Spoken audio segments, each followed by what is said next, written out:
আল্লাহ পাক বলছেন ওয়া ইযা সাআলাকা ইবাদি আন্নী ফাইন্নী করিব, আমার বান্দারা হে নবী যদি তোমাকে জিজ্ঞাসা করে আমার সম্পর্কে, তাদেরকে জানিয়ে দিও যে আমি কাছে আছি। সুবহান, কোথায় আছি?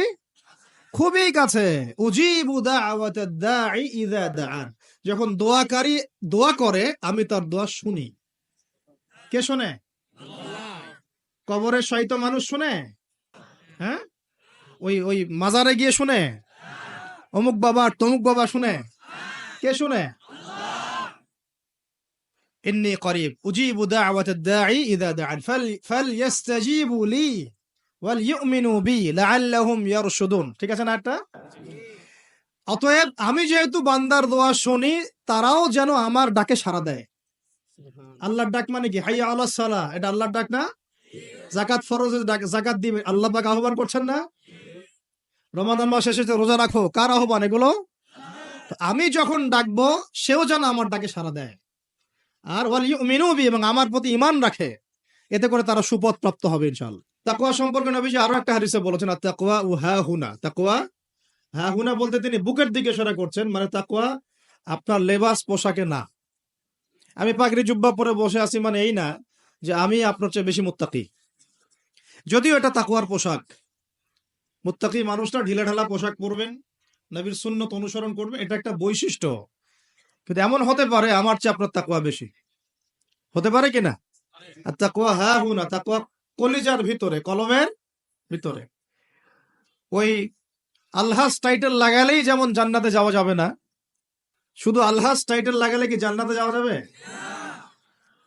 আল্লাহ রাব্বুল আলামিন মানদণ্ড দিয়ে দিয়েছেন। মানদণ্ড, কে ভালো আল্লাহর কাছে, কে সম্মানিত, এটার মানদণ্ড আল্লাহ দিয়ে দিয়েছেন। ইন্না আকরামাকুম ইনদাল্লাহি আতকাকুম। তোমরা যত মানুষ পৃথিবীতে আছো, তোমাদের মধ্যে আল্লাহর কাছে সবচেয়ে মকবুল, সম্মানিত, মর্যাদাবান মানুষ তারাই যারা এই তাকওয়ার পরীক্ষায় পাশ করেছে। আপনারা পড়েন প্রত্যেক রাতে তাবারাকাল্লাযী বিয়াদিহিল মুলক, তাই না? সূরা মুলক তো পড়েন রাতে, রাতের বেলা সূরা মুলক পড়ার অভ্যাস করেন। নবী সাল্লাল্লাহু আলাইহি ওয়াসাল্লাম এই সূরাটাকে বলেছেন এই সূরা কবরের আযাব থেকে বাঁচাই দিবে ইনশাআল্লাহ। উসমান রাদিয়াল্লাহু আনহু সামনে জান্নাত জাহান্নামের আলোচনা করা হলে তিনি কাঁদতেন না, খুব কম কাঁদতেন, কিন্তু কবরস্থানে কবর দেখলে তার দাড়ি অশ্রু দিয়ে ভিজে যাইত। কারণ এই জায়গায় যে পার পাবে সে সব জায়গায় পার পেয়ে যাবে ইনশাআল্লাহ। ওই জায়গার একাকিত্বে ওই আযাব থেকে বাঁচাবে একটা সূরা, কি নাম? সবাই মুখস্থ করবেন ইনশাআল্লাহ। মাত্র 30টা আয়াত আছে। নবীজি বলেছেন এই সূরা তার পাঠকারীর জন্য সুপারিশ করবে আল্লাহর সামনে, মানে সুপারিশ করবে আল্লাহ পাকের সাথে জোর করবে, না আমার পাটকারীকে মাফ করে দাও, দিতেই হবে। এক পর্যায়ে আল্লাহ পাক মাফ করে দিবেন ইনশাআল্লাহ। তো এই সূরাটা 30টা আয়াত আছে। নবীজি বলেছেন আমার মন চায় সবাই যেন এই সূরাটা মুখস্থ করে। তো নবীর একটা মন চায়, আমরা সেটা করব না? দুইটা সূরা আমাদের মুখস্থ থাকা দরকার সবার। বড় বড় সূরার কথা বলছি, ছোট ছোট সূরা তো আপনারা সবাই অনেকে জানেনই। একটা সূরা ইয়াসিন, একটা হলো সূরা মুলক। সূরা ইয়াসিন পড়বেন একেবারে সকালবেলা ফজরের পরে, এবং ইনশাআল্লাহ বড় বড় বুজুর্গানের দিন যারা ছিলেন তাদের ডেইলি রুটিনের মধ্যে সূরা ইয়াসিন থাকতোই থাকতো।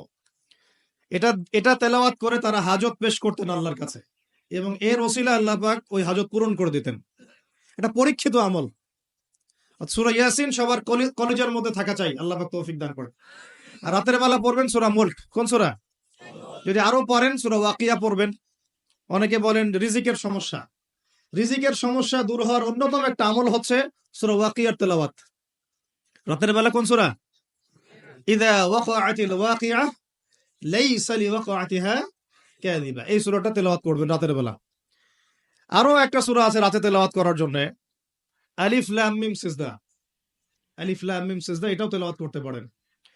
তো যাই হোক, সূরা মুলকের প্রথম আয়াত আপনারা পাবেন তাবারাকাল্লাযী বিয়াদিহিল মুলকু ওয়া হুয়া আলা কুল্লি শাইইন কাদির। আমরা এটা পড়ি, শুধু খালি পড়ি, প্রত্যেক হরফে 10 নাকি হবে, এই জন্য পড়ি বেশিরভাগ মানুষ। কারণ বাংলাদেশের বেশিরভাগ মানুষ কোরআনের অর্থ জানে না। বাংলাদেশের 16 কোটি মুসলমানের আমার ধারণা 15 কোটি কোরআনের অর্থ জানে না। 1 কোটি মানুষ জানতে পারে যারা মাদ্রাসার সাথে সম্পৃক্ত আর কি। এই জন্য আমরা বলি যে যদি পাঠ্যপুস্তকে কোরআন শিক্ষাটা বাধ্যতামূলক থাকতো, তাহলে বাংলার 16 কোটি মানুষ কোরআনের অর্থ জানতো। এই কাজটা কি খারাপ হতো না ভালো হতো? 3 শ্রেণীর মানুষের দোয়া ফেরত দেওয়া হয় না, জানেন তো হাদিসটা। এক শ্রেণী হচ্ছে রোজাদার, আরেক শ্রেণী হচ্ছে মুসাফির, আরেক শ্রেণী ওই যে মাজলুমের দোয়া, এটা বিফলে যায় না। আরো এক শ্রেণী আছেন অন্য হাদিসে, পিতা মাতার দোয়া সন্তানদের জন্য, এটা আল্লাহ পাক ফেরত দেন না। আমরা যারা পিতা মাতা হয়েছি সন্তানদের জন্য বেশি বেশি দোয়া করবেন, আল্লাহ পাক তৌফিক দান করেন। তাবারাকাল্লাযী, বরকতময় সেই সত্তা, মহা পবিত্র মহা বরকতময় সেই সত্তা। কোন সত্তা? বিয়াদিহিল মুলক, যার হাতে আছে সার্বভৌমত্ব। মুলক মানে কি? রাজত্ব, ক্ষমতা বা সার্বভৌমত্ব। রাজত্ব, ক্ষমতা বা সার্বভৌমত্ব, 3টা শব্দ বললাম। ডিকশনারিতে চেক করে দেখেন মূল শব্দের অর্থ কি। আবার বলতেছে তাবারাকাল্লাযী, বরকতময় সেই সত্তা, মানে কে? মহাবিশ্বের একমাত্র স্রষ্টা আল্লাহ রাব্বুল আলামিন। তিনি বরকতময়, বিয়াদিহিল মুলক, যার হাতে কি আছে? রাজত্ব অথবা ক্ষমতা অথবা সার্বভৌমত্ব, বা ইংরেজি দিয়ে বললে আমরা বলি সভরেন্টি। কি বলি? সভরেন্টি। ওয়া হুয়া আলা কুল্লি শাইইন কাদির, এবং আল্লাহ পাক সমস্ত বিষয়ের উপরে কি? কর্তৃত্বশীল, ক্ষমতাবান। এখন এই আয়াতটা মহাবিশ্বের সব গ্রহে প্রযোজ্য হচ্ছে, বাংলাদেশে আর বিশ্বে প্রযোজ্য হচ্ছে না। বুঝাচ্ছি কিভাবে? বলবেন যে এটা আমার কেমন কথা বলবেন, শুনেন বুঝাচ্ছি। মহাবিশ্বে 7 আসমান আছে না? এটা তো জানেন 7টা আসমান আছে। তারপরে প্রত্যেক আসমানে অসংখ্য গ্রহ নক্ষত্র আছে, গ্যালাক্সি আছে, ছায়াপথ আছে। তারপরে একটা গ্যালাক্সির মধ্যে অনেকগুলো সৌরজগৎ আছে। ওই একটা গ্যালাক্সির অসংখ্য সৌরজগতের কোনো একটা সৌরজগতের বাসিন্দা হচ্ছে আমরা।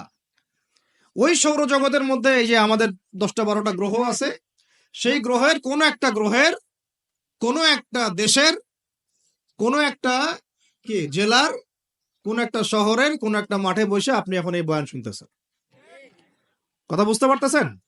আর পুরো মহাবিশ্ব 7 আসমানে নবী সাল্লাল্লাহু আলাইহি ওয়াসাল্লাম বলছেন, মেরাজের রাতে আমি দেখেছি একটা বিঘত, এতটুকু বিঘত মানে 1 টক্কর জায়গা ফাঁকা নাই, যেখানে আল্লাহর কোনো ফেরেশতা দাঁড়িয়ে বসে বা সেজদারত অবস্থায় আল্লাহর ইবাদত করতেছে না।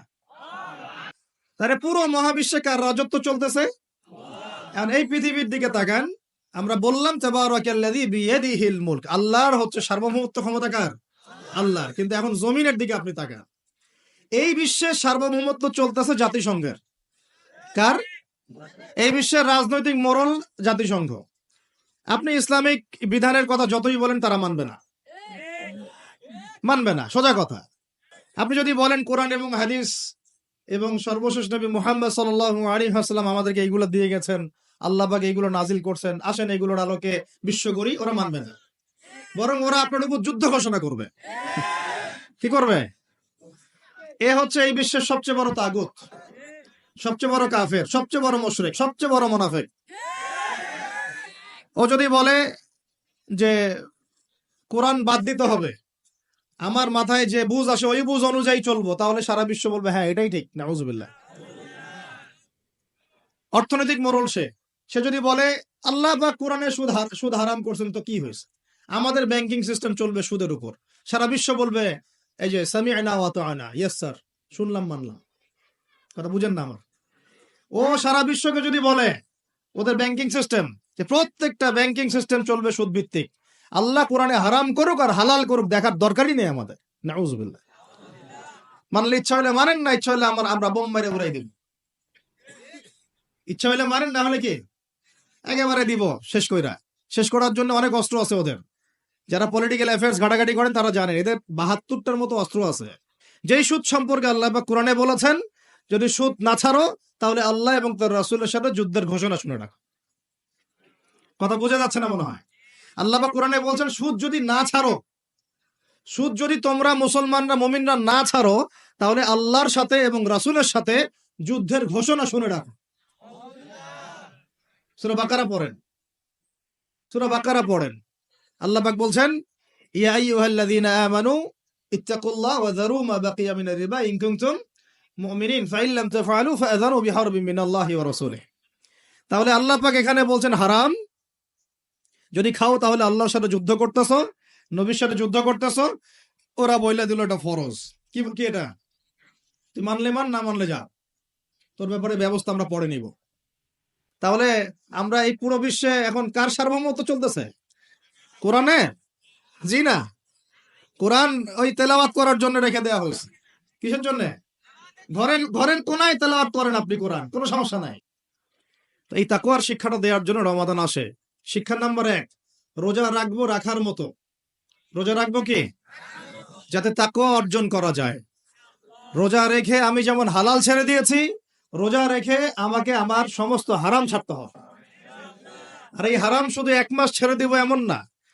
ঈদের চাঁদ উঠে যাবে, শয়তান ছাড়া পাবে, আমরা আবার শয়তানের সাথে আতাত করে চলা শুরু করব। এটা রমাদানের শিক্ষা না। ওই শিক্ষাটাকে সারা বছর ধরে রাখতে হবে, এটা হলো রমাদানের শিক্ষা। আপনারা খেয়াল করে দেখবেন, রমাদান মাসে অনেকে পরহেজগার হয়ে যায়, ঈদের চাঁদ ওঠার সাথে সাথেই আমরা আবার শয়তানের দাসত্ব শুরু করি। ঈদের দিন চাঁদ রাত বলে আমরা একটা কথা বলি না, ওই রাত্রেই প্রমাণ হয় যে শয়তান ছাড়া পাইছে।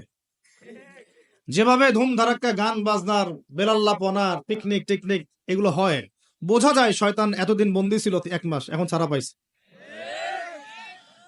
তো 1 নাম্বার নসিহত, রোজা রাখতে হবে রাখার মতো, যে রোজা আমাকে তাকওয়ার শিক্ষা দিবে। আল্লাহ পাক আমাদেরকে এইভাবে রোজা রাখার তৌফিক দান করেন।